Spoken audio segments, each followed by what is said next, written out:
They thought the perfect Christmas lie would be my greatest shame. They thought I would stay silent. Just another pawn in their perfect, wealthy life. They were wrong. That lie wasn't my shame.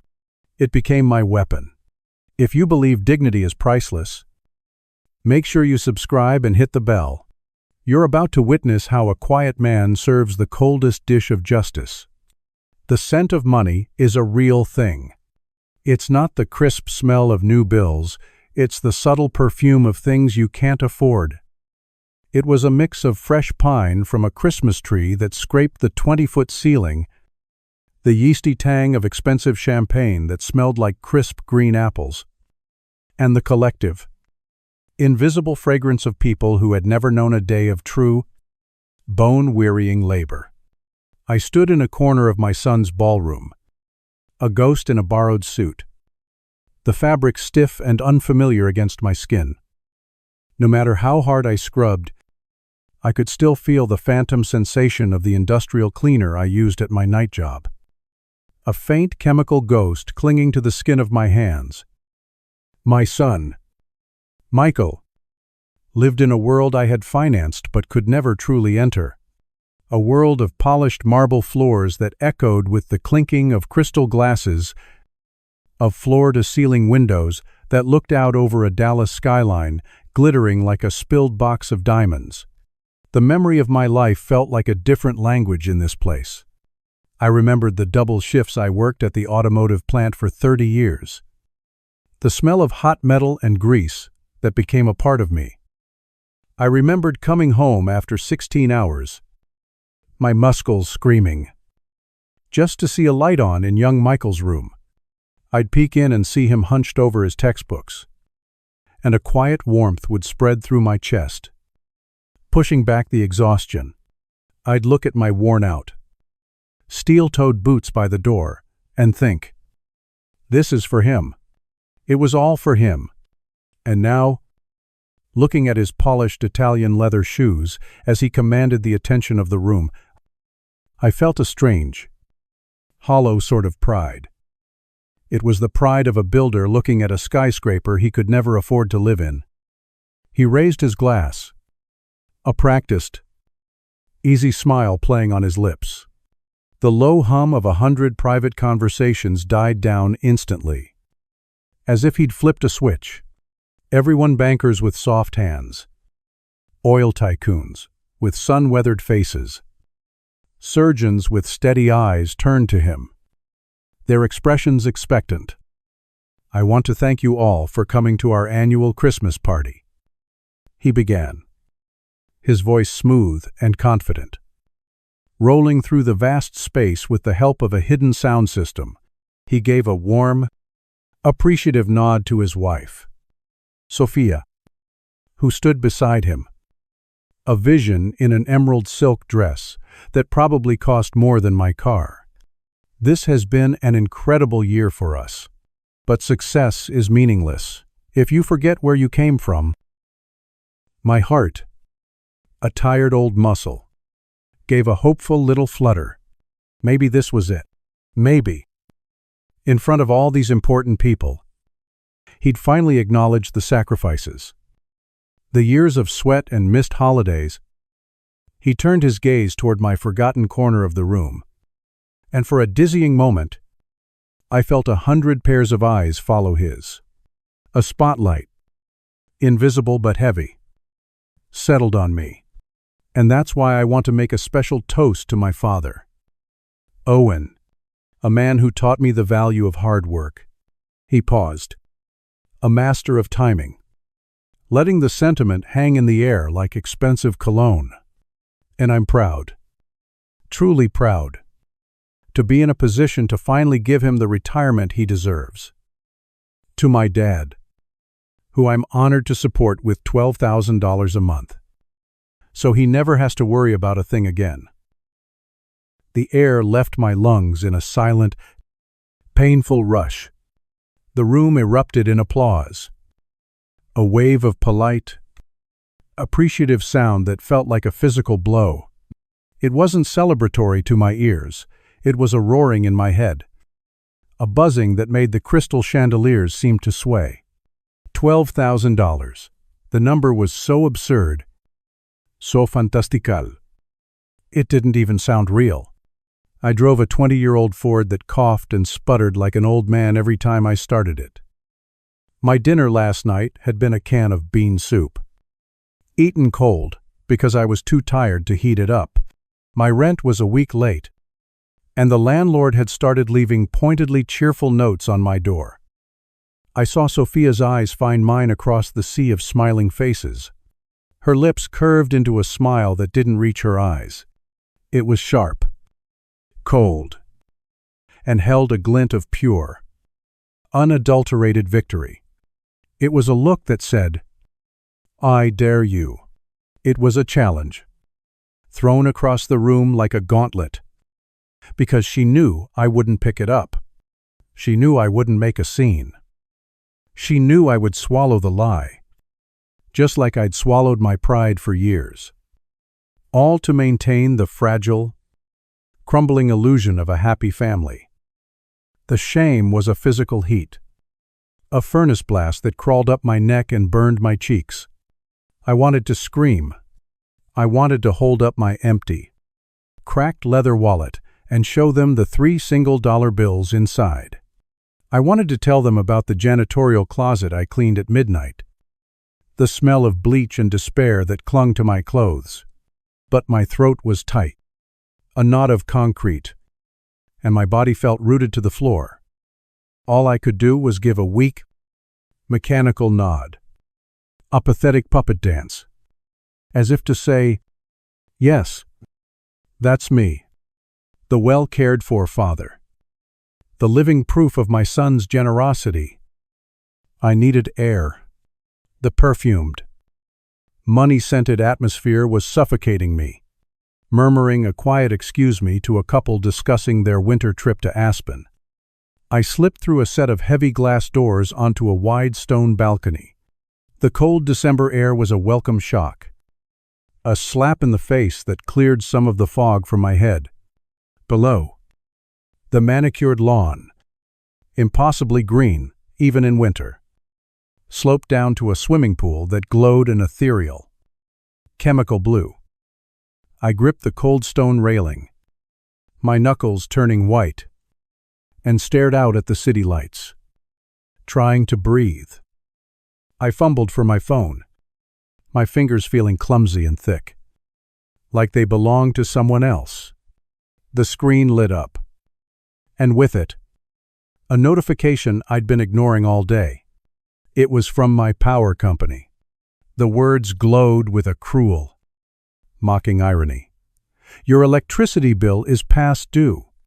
Amount owed $92. Tishaba. $92.78. It felt like a universe away from 12,000. The lie wasn't just a boast. It was a grotesque fantasy. A story told at my expense. Using my life as a prop, if Michael was claiming to give me that money, to be writing those checks, then where in God's name was it all going? The question hung in the cold air, chilling me more than the biting wind. "You look pale, Dad."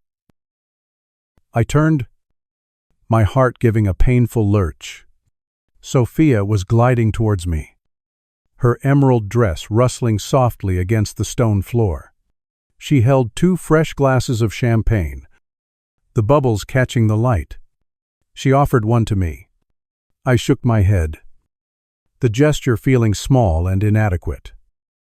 "You shouldn't be out here in the cold," she said, her voice dripping with a syrupy, fake concern that set my teeth on edge. "You know, at your age, you need to be careful." She made it sound like a diagnosis, as if I were a fragile, confused old man who had wandered away from his keepers. Something inside me, something that had been dormant for a very long time, snapped. The years of quiet deference, of biting my tongue to keep the peace, of telling myself it was for Michael's sake, all of it fell away. I never received that money. Sophia, I said. My voice was low, barely more than a whisper, but it cut through the night air. Sharp and clear. It felt as loud as a gunshot in the relative quiet of the balcony. Her smile didn't vanish, but it tightened, becoming brittle, like a sheet of ice about to crack. The manufactured warmth in her eyes evaporated, replaced by something hard and flat. "Oh, Dad," she sighed. A little puff of condescension. She took a delicate sip of her champagne, her eyes never leaving mine. "You must have forgotten. Michael set it all up. It probably goes into a trust or some sort of investment account. You know how complicated these things can be." She waved her hand dismissively. "You don't need to worry your head about the details." It was the most profoundly insulting thing I had ever heard. She wasn't just lying. She was actively erasing my reality, telling me that my own mind, my own empty bank account, couldn't be trusted. She stepped closer, the scent of her perfume suddenly cloying. She placed her free hand on my arm. Her perfectly manicured, blood-red nails dug lightly into the thin, cheap fabric of my borrowed suit jacket. It wasn't a comforting touch. It was a gesture of ownership, a warning. It would be a real shame if someone were to cause a misunderstanding, she said, her voice dropping to a silky, menacing whisper. "Michael has worked so hard to build his reputation. We wouldn't want anything to tarnish that. Now, would we?" Her words hung in the frigid air between us, a threat wrapped in a silken bow. My hand, which she was still touching, felt like it had been plunged into a bucket of ice. I pulled my arm back. A small, sharp movement. Her smile didn't falter, but her eyes narrowed for a fraction of a second. A silent acknowledgement that she had been understood. She turned without another word and glided back into the warmth and light of the party, leaving me alone in the cold darkness, with her poison still ringing in my ears. The drive home was an autopilot affair. I don't remember the turns I made or the traffic lights I stopped at. My mind was a roaring furnace, replaying her words, her smile, Michael's speech. The borrowed suit felt like a costume for a fool. When I finally parked my sputtering Ford in its usual spot in the crumbling lot of my apartment building, I sat for a long time in the silence, the engine ticking as it cooled. The shame from the party had burned away, leaving behind something harder, colder, and heavier, a resolve that settled deep in my bones. Sleep didn't come that night. I lay in my bed, the springs groaning with every small movement, and stared at the water stains on the ceiling. They looked like maps of countries I would never visit. I thought about Sarah, my late wife. I thought about how she would have seen right through Sophia from day one. Sarah had a built-in detector for insincerity. She would have taken one look at that cold, perfect smile and known. I thought about the promises we made to each other, to always do right by our son. I had kept my end of the bargain. I had sacrificed and saved and worked until my body ached, all to build a launch pad for him to soar into the stratosphere. I just never imagined he'd get up there and decide to cut the cord, leaving me stranded on the ground. The lie wasn't just about the money. It was about my entire life. Michael's speech hadn't honored my hard work. It had erased it. It had replaced the truth of my struggle with a convenient, heartwarming fiction that made him look good. I wasn't his father in that room. I was a prop. And Sophia's threat on the balcony confirmed it. They didn't see me as a person. They saw me as a potential problem to be managed. They thought I was old, tired, and defeated. They thought I would stay silent. In the lonely, pre-dawn gray of my bedroom, I realized they had made a catastrophic miscalculation. As the first weak rays of sunlight filtered through my dusty blinds, a plan began to form. It wasn't a complex plan, born of anger or a desire for flashy revenge. It was a quiet, methodical plan, born of a lifetime of fixing things that were broken. And my family was well and truly broken. I went to the kitchen and pulled out Sarah's old recipe box. Her familiar handwriting, faded but still clear, was on a card for oatmeal raisin cookies. Michael's favorite when he was a boy. I spent the morning gathering the ingredients. The simple, domestic act a strange comfort. As the warm, sweet smell of cinnamon and baking cookies filled my small apartment, I picked up the phone. I dialed Michael's number. My heart, a steady, determined drum against my ribs. He answered on the third ring.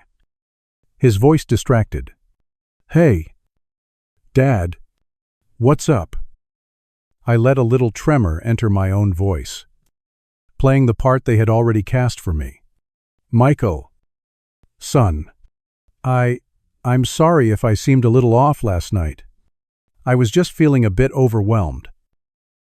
"It's fine. Dad, big party. Lots of people." I know. I wanted to make sure you were okay. And I baked some of your mother's cookies. I thought I could drop them by. It was the perfect excuse. Innocent. Fatherly. Pathetic. There was a pause. I could hear him tapping on a keyboard. "Yeah. Sure. Dad. That's nice of you. I've got a bunch of calls this morning. But you can swing by. The housekeeper will let you in if I'm tied up." "Okay. Son. I'll see you in a bit." I hung up, the cookies cooling on the rack, my resolve hardening with every passing minute. An hour later, I was standing at the massive front door of their mansion, holding a tin of cookies. As Michael had predicted, he was on a conference call, his voice booming from a room down the hall. The housekeeper, a quiet woman with tired eyes, let me in and pointed me toward the kitchen before disappearing. I set the cookies on a vast marble island that was bigger than my own kitchen table. And then I waited. I wandered into the main living area, my old work shoes silent on the plush. Cream-colored rugs. I could hear Michael's voice clearly now, sharp and authoritative, talking about profit margins and quarterly projections. He was in his home office, the door slightly ajar. This was it. This was the chance. My mouth went dry. Every instinct screamed at me to turn around, to just leave the cookies and go. But Sophia's cold, triumphant smile flashed in my mind. And I kept walking. I pushed the office door open gently. The room was empty. His voice was coming from a speakerphone on the large mahogany desk. He was pacing in the adjoining private lounge, visible through a set of glass doors. His back was to me. My heart was hammering against my ribs so hard I was sure he could hear it. I had so little time. The office smelled of leather and wood polish, the scent of power. I moved to the desk. It was immaculately organized. But there was a small stack of files to one side, clearly labeled household accounts. My hands were shaking, but I forced them to be steady. I opened the top file. It was full of invoices, receipts for landscaping, pool maintenance, and then I saw it. A folder of bank statement copies from a business account. I pulled it out. My eyes scanned the pages. A blur of debits and credits. And then I found the line item, repeated month after month. Parental support stipend, $12. Ling. The lie. Printed in cold. Corporate font. But it was the next column that made the blood freeze in my veins. The payee column. It didn't say Owen. It didn't say my name at all. It said, clear as day Sophia Torres. I knew that name. It was Sophia's maiden name. My breath hitched. This wasn't just a lie they told at parties. This was a calculated, documented fraud. They were writing off a stipend to me as a business expense, funneling the tax-free money directly into an account Sophia controlled under her old name. I felt a wave of nausea. They weren't just using my name for social status, they were using it to cheat the government. I heard Michael's voice get louder as he paced back toward the office. I had seconds. I pulled out my old, cracked smartphone and, with trembling fingers, I started taking pictures. I photographed every statement, every line item, every check copy made out to Sophia Torres. My phone's camera shutter was silent, but in my ears, it sounded like a thunderclap. I heard the click of the lounge door. I shoved the file back into the stack, my clumsy fingers fumbling to align it perfectly. I straightened up just as Michael walked back into the office. A phone pressed to his ear. He ended his call, his eyes landing on me. A flicker of annoyance crossed his face. "What are you looking at?" "Dad," he asked, his tone sharp. I pointed to a silver-framed photo on his desk. It was of him, a younger Michael, graduating from college. I was standing beside him, my arm around his shoulder, my face beaming with a pride that now felt like a bitter poison. "Nothing, son," I said, my voice surprisingly steady. "Just admiring this picture of you. Just remembering." That evening, back in the safety of my own apartment, I put the second part of my plan into motion. I sat at my small kitchen table, the tin of uneaten cookies in front of me. I opened the voice recorder app on my phone, took a deep breath, and hit the red button. Then I dialed Michael's number. "Dad, everything okay?" he asked, a hint of impatience in his voice. "Michael," I began, letting my voice crack just a little, "I've been thinking about what you said at the party. About the money. I went to the bank today. Son, I checked my account. There's nothing there. I'm worried something is wrong." I heard him sigh, a long, weary sound. It was the sound of a busy, important man dealing with a senile parent. "Dad, we've been over this. I told you. It's all taken care of. The money is in a series of trust accounts. It's for tax purposes. It's complicated stuff. You wouldn't understand it." "But Michael, my electric bill is due." I pressed, the lie tasting like ash in my mouth. "I don't have the money. If you're supporting me, I need to be able to access it." His voice hardened. "Dad, you're getting yourself worked up over nothing. Honestly, you've been a little forgetful lately. Maybe you should make an appointment to get your memory checked. I'm handling everything. You just need to relax and not worry about it." Click. The recording was saved. The gaslighting, the condescension, the admission that the money was being handled in a way I couldn't access, it was all there. The next day, I called David Miller. We'd worked together at the plant for 20 years before he went to law school at night and became a corporate lawyer. He was retired now, but his mind was as sharp as ever. We met at a small, greasy spoon diner halfway between our houses. I didn't waste any time. I laid it all out for him.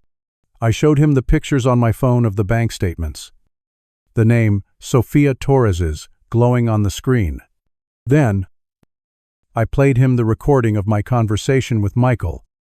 David listened to the whole thing in silence, his expression growing darker with every word. When the recording finished, he just shook his head slowly. looking down at his coffee cup. "Owen," he said, his voice low and serious. "This is bad. This isn't just a family dispute or a lie to impress some friends. This is textbook tax fraud. And what he said to you on that call, telling you to get your memory checked when you ask where your money is, that's financial elder abuse." The words hit me hard. Fraud, abuse. Hearing them from a lawyer, a friend, made it all terrifyingly real. David looked me straight in the eye. "You have them, Owen. You have them cold. But you have to ask yourself what you want to do now, because if you start down this road, there's no turning back." He reached into his wallet and pulled out a small, crisp business card. He slid it across the table. "Patricia Vance," he said. "She specializes in this exact kind of financial fraud. She's a shark. The best there is." He tapped the card with his finger. "But I'm warning you. You call her, and this stops being a family problem. It becomes a war." I sat in that diner booth long after David had left, his half-empty coffee cup cold on the table. The business card felt heavy in my hand, its crisp edges and embossed lettering a stark contrast to my own calloused fingers. Patricia Vance. Financial forensics, litigation. Below that, a simple, elegant logo. It felt less like a piece of paper and more like a key. Or maybe a weapon. David's final words echoed in my head. It becomes a war. Was I a soldier? I'd been a factory worker, a janitor, a husband, a father. The idea of being a warrior felt foreign, like a suit that didn't fit. But then I thought of Sophia's condescending smile and Michael's casual dismissal of my reality. This war had been declared a long time ago. I just hadn't realized I was on the battlefield. I left a few dollars on the table, tucked the cards safely into my wallet, and walked out into the afternoon sun, my shadow stretching long and determined in front of me. The next morning, I made the call. A calm, professional voice answered on the first ring. I explained, in halting terms, who I was and who had referred me. An appointment was made for the following day. The efficiency was both reassuring and terrifying. The gears were starting to turn. Patricia Vance's office was in a sleek, glass and steel tower downtown that seemed to scrape the clouds. It was a world away from my crumbling apartment building. The lobby was silent except for the soft whisper of conditioned air. I felt like a stray dog who had wandered into a palace. My worn jacket and scuffed shoes, a glaring offense against the polished marble. But when I was shown into her office, the woman who stood to greet me wasn't what I expected. She wasn't a cold, intimidating figure. Patricia Vance was in her 50s, with sharp, intelligent eyes that missed nothing. But her smile was genuine, and her handshake was firm and warm. "Owen," she said, gesturing for me to sit in a comfortable leather chair. "David speaks very highly of you. He said you have a story to tell." Her office wasn't ostentatious. It was functional, lined with books. The walls adorned with framed legal degrees instead of expensive art. It was the office of a person who cared more about the work than the appearance of it. That gave me courage. I took a deep breath and began to talk. I told her everything, starting with the Christmas party. I laid out the whole sordid tale, the public humiliation, Sophia's threat, the discovery in Michael's office, the phone call I had recorded. As I spoke, she listened without interruption, her gaze fixed on me, her expression unreadable but attentive. When I finished, I felt drained, empty. I slid my phone across her large, organized desk. "The pictures and the recording are on there. I said, my voice hoarse. She spent the next 20 minutes examining the evidence on my phone. Her focus absolute. She zoomed in on the photos of the bank statements. Her brow furrowed in concentration. Then she listened to the recording. Her head tilted slightly. The sound of my own voice, so full of feigned confusion, and Michael's voice, so full of condescending dismissal, filled the quiet office. When it was over, she set the phone down gently. She looked at me, and for the first time, I saw a flicker of something other than professional detachment in her eyes. It was a cold, controlled anger. "Owen," she said, her voice even, but carrying a new weight. "David was right. This is not a misunderstanding. This is a calculated, long-term scheme to commit tax fraud. And they have used your identity to do it. His attempts to gaslight you, to make you question your own memory when confronted with the facts, is a classic tactic of financial abuse." She leaned forward slightly. "Your case is not just strong. It's airtight." A wave of relief so powerful it almost made me dizzy washed over me. I wasn't crazy. I wasn't forgetful. I was a victim. "So, what happens now?" I asked. "Now," she said, a sharp, decisive edge to her voice, "we fire the first shot."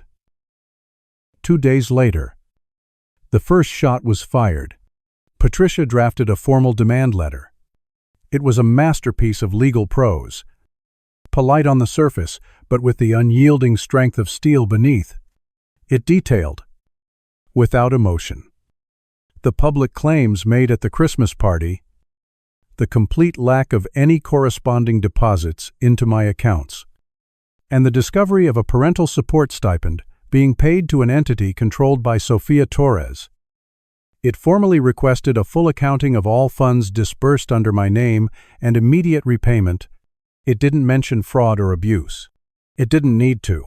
The words hung between the lines, a clear and present danger.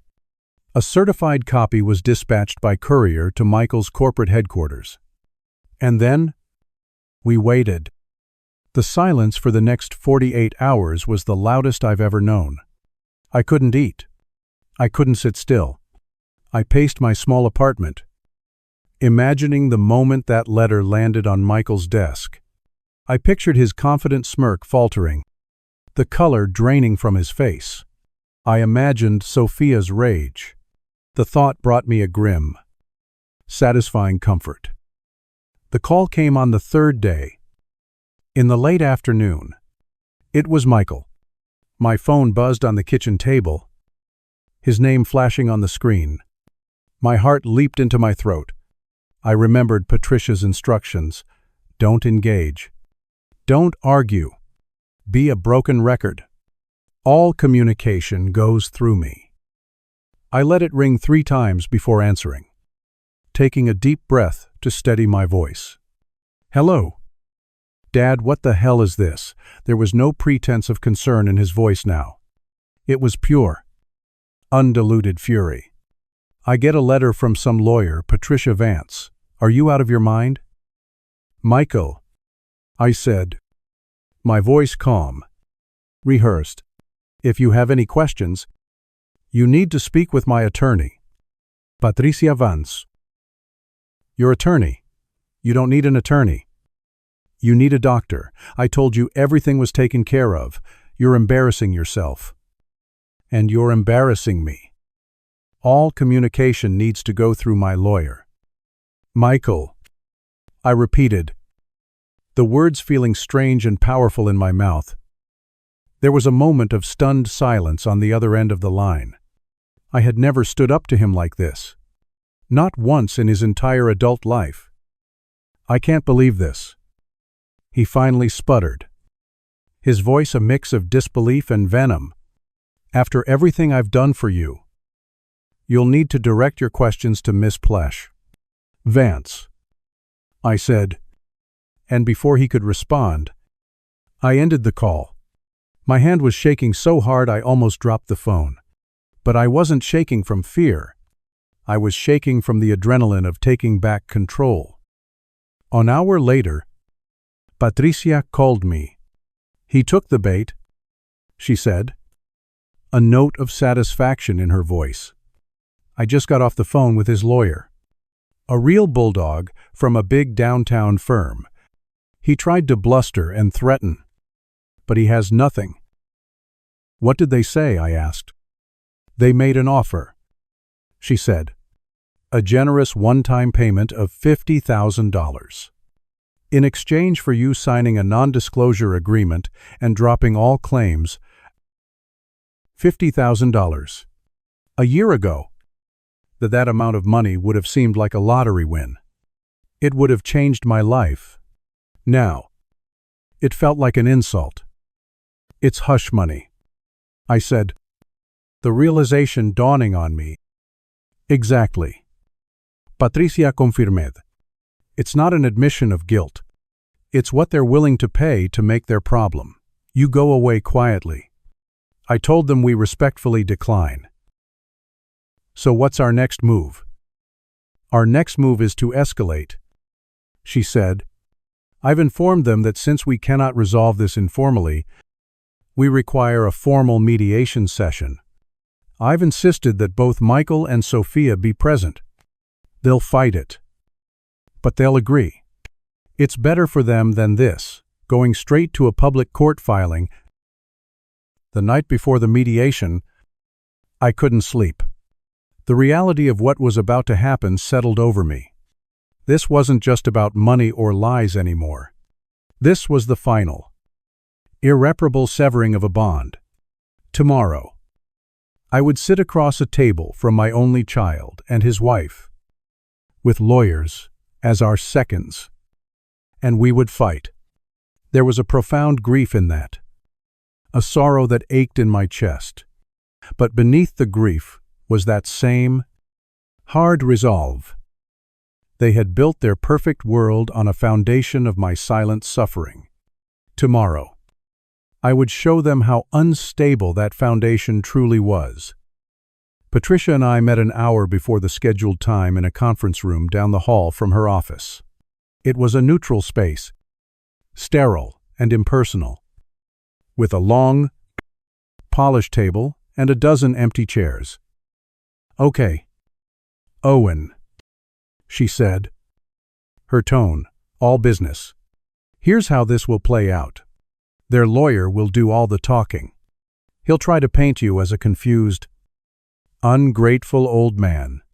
He'll talk about complex financial instruments and their loving desire to provide for you. They will be calm, collected, and condescending. Do not react. Do not speak unless I ask you to. You are here to be a quiet, dignified presence. Let them dig their own hole. We have the truth, and we have the evidence. All we have to do is present it at the right moment." Right on time. They arrived. Michael and Sophia swept into the room, flanked by a man in a suit, so expensive it seemed to have its own gravitational pull. Michael wouldn't look at me. He stared straight ahead, his jaw tight with anger. Sophia, however, met my gaze. She gave me a small, tight smile, full of malice. It was the same smile from the Christmas party, the smile that said, "You are nothing." We took our seats on opposite sides of the long table. The air was thick with unspoken hostility. Their lawyer, a man named Marcus Thorne, began. His voice was smooth as silk, a practiced, soothing baritone. "Thank you all for coming," he said, arranging a thin file in front of him. "I'm confident we can clear up this unfortunate misunderstanding.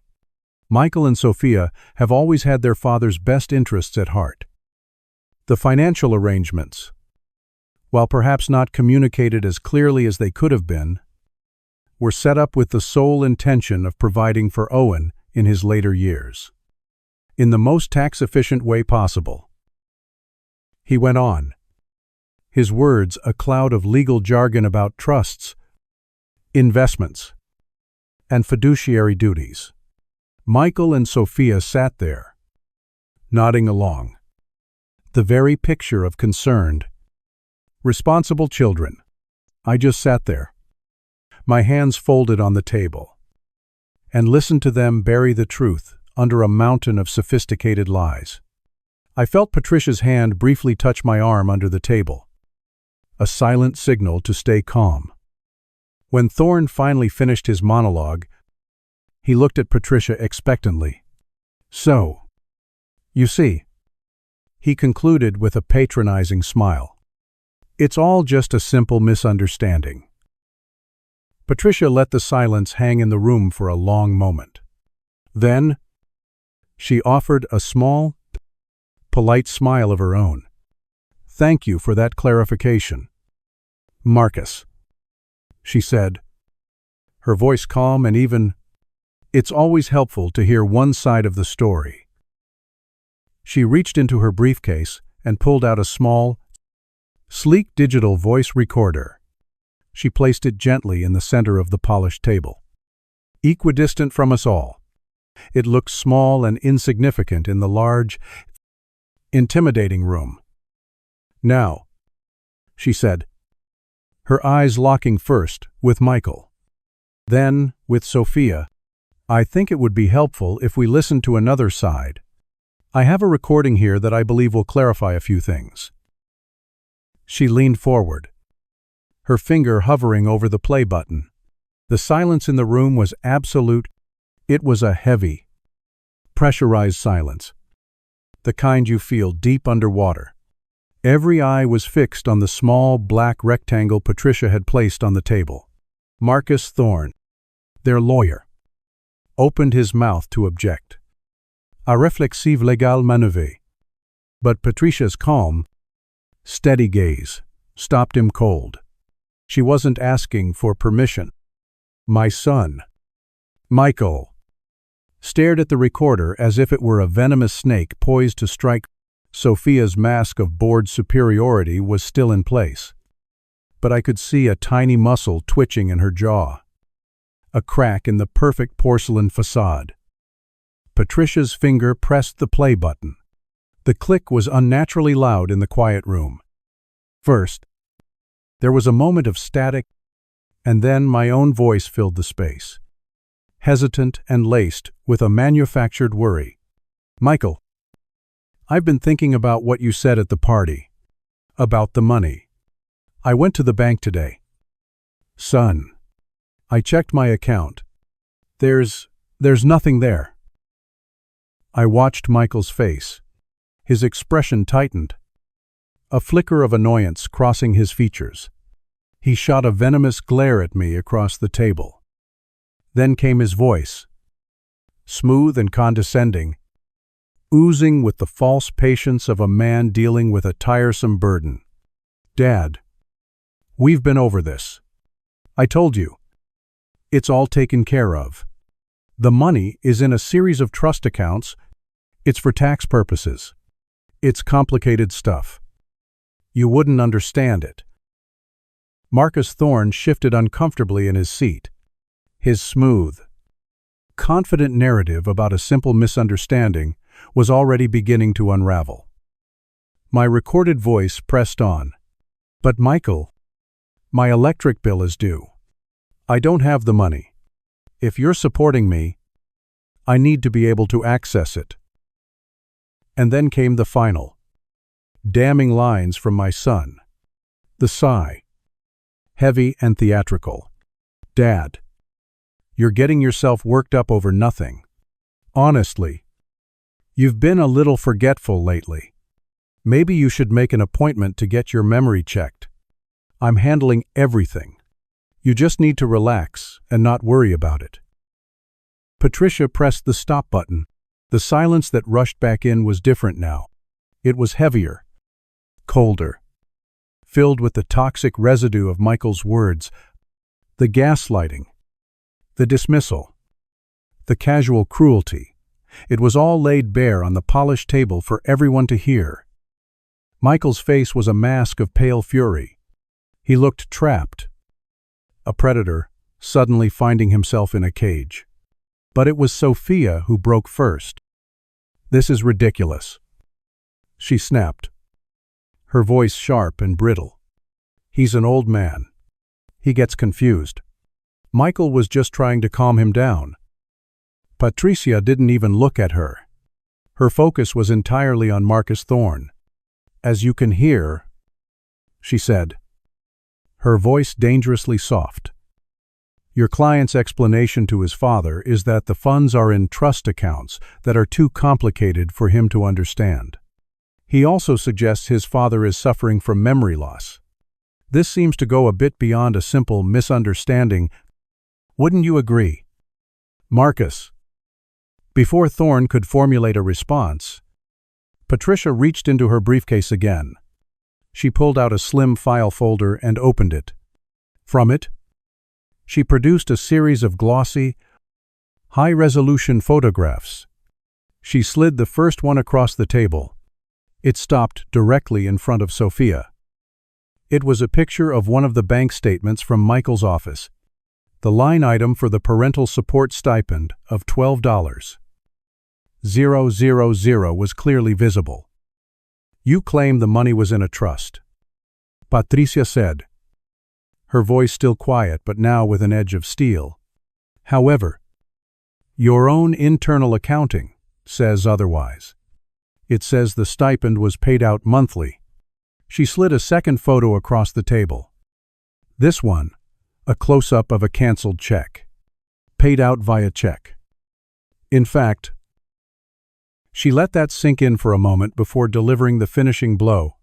She slid the final photograph over. It was a close-up of the payee line on that same check. The name was in sharp, undeniable focus. "The problem," Patricia said, her eyes locking onto Sophia's, "is that the trust account seems to have a rather familiar name. The checks weren't made out to Owen. They were made out to a Sophia Torres. Is that not your maiden name?" "Mrs. Harris." The sound Sophia made was a small, strangled gasp. The color drained from her face, leaving her perfectly applied makeup looking like a garish mask on a corpse. She stared at the photograph, at her own name. And for the first time since I had known her, she was utterly speechless.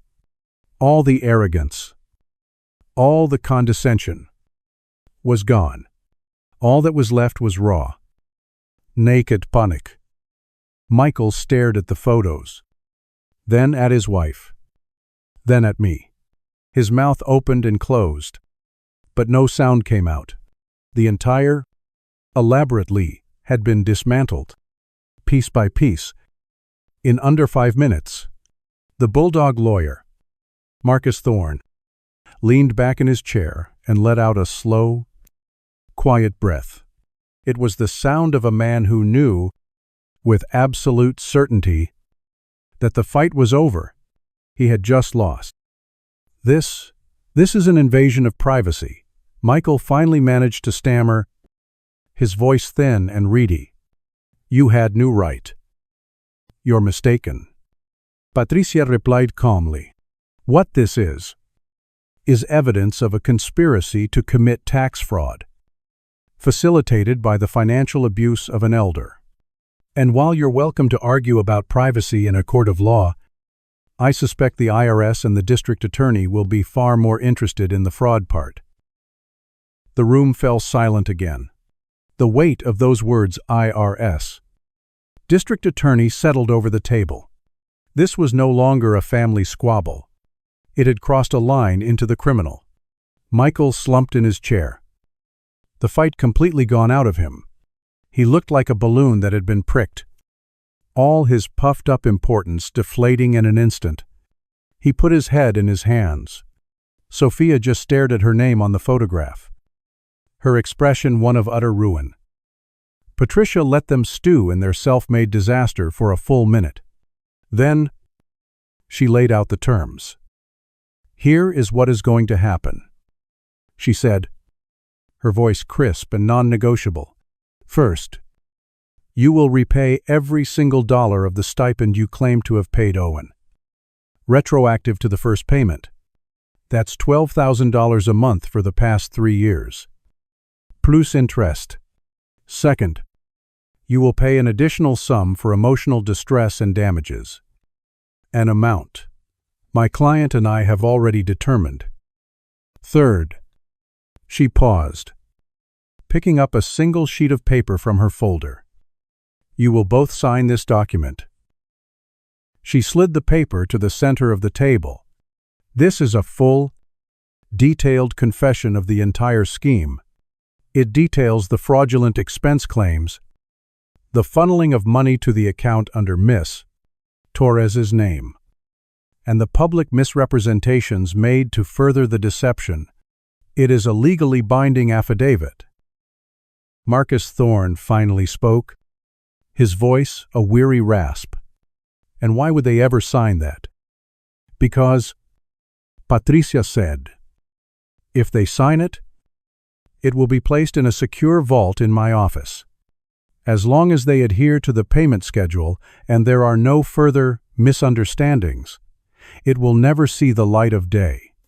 But if they miss a single payment, or if they ever again attempt to slander or intimidate my client, a copy of this signed confession will be sent directly to the Internal Revenue Service and another to the Dallas County District Attorney's Office. You can consider it an insurance policy. It was brutal. It was absolute. She wasn't just demanding restitution, she was demanding a leash. A permanent hold over them to ensure they could never harm me again. Their lawyer read the document, his face grim. He leaned over and whispered to Michael and Sophia for a few moments. There were no arguments. There was no fight left. Defeated. Michael took the pen and signed his name. Then the pen was passed to Sophia. Her hand trembled as she signed her elegant signature, a testament to her own downfall. The business was concluded. Patricia gathered the documents. Marcus Thorne began packing his briefcase, avoiding everyone's eyes. It was over. I looked across the table at my son. He wouldn't meet my gaze. He was just a man, stripped of his power and arrogance. Staring at the wood grain of the table, I looked at Sophia. Her eyes, when they finally lifted to mine, were not filled with remorse. They were filled with a deep, bottomless hatred. I stood up slowly, my chair making a soft scraping sound on the floor. Everyone looked at me. I felt a strange calm settle over me. The anger was gone. The shame was gone. All that was left was a vast, quiet sadness. I never wanted any of this, I said, my voice clear and steady. All I ever wanted was your respect. And with that, I turned and walked out of the room. Stepping out of the air-conditioned building into the bright Texas sun was like stepping into another world. I took a deep, shuddering breath, and it felt like the first real breath I had taken in years. The weight that had been sitting on my chest, a constant, crushing pressure, was gone. I hadn't realized how heavy it was until it was lifted. I didn't feel triumphant. I didn't feel vengeful. It just felt light. A few months later, I was sitting in the small, sunny living room of my new apartment. It wasn't large or fancy, but it was clean and bright. And everything in it was mine. A comfortable armchair, a small television, a bookshelf filled with second-hand paperbacks. A check arrived every month, as promised, deposited directly into my account. It was more than enough. My mail was on the small table beside me. On top of the pile was the bill from the electric company. I picked it up, opened it, and looked at the amount owed. It was a trivial sum now. I walked over to my small desk, wrote out a check without a moment's hesitation, and sealed it in the envelope. There was no anxiety, no knot in my stomach, just the simple, quiet satisfaction of paying a bill. I stood by the window, looking down at the street below. People were coming and going, living their lives. I had lost a son. I knew that. The Michael I had raised, the boy I had sacrificed for, was gone, replaced by a stranger I no longer knew or understood. There was a deep and lasting grief in that, but in losing him, I had found myself again. I had found my voice, my dignity, my self-respect. I wasn't a prop anymore. I was just Owen. And I realized, as the afternoon sun warmed my face, that the peace I felt in that moment was worth more than any $12,000 a month. It was priceless.